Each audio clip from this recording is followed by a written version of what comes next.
It's now just 20 days until voters head to the polls. Two big issues the next attorney general will face: staying ahead of identity theft and fighting public corruption. Incumbent Steve Marshall says state lawmakers recently moved in the right direction, passing a bill to help consumers know if and when they're victims of ID theft. He says his office is focused on working to address and prosecute skimming cases and track and learn about new trends in technology before they hit Alabama. We need to continue to educate law enforcement to be able to make sure that they're trained on the proper investigative techniques. We need to make sure that within the hands of our victim service providers and individual DA's offices that they're familiar with the protocol with the FTC and how consumers can be able to reach out and protect their information. And then beyond that, we need to continually analyze our laws to make sure that our criminal penalties and provisions match up with what we see the bad guys doing. His opponent, Democratic nominee Joe Siegelman, says more can be done to protect consumers in Alabama and questions whether enough resources are being directed towards state programs that protect against identity theft.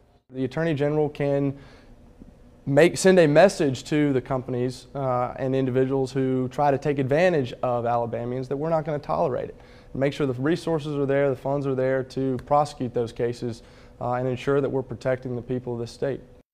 Siegelman says the Attorney General's office needs to be as proactive as possible when dealing with this issue and also make sure any personal information that's collected by any company is protected and doesn't end up in the wrong hands. We also asked the candidates about fighting public corruption. Democratic nominee Joe Siegelman said the emphasis has to be on restoring faith and confidence in state government.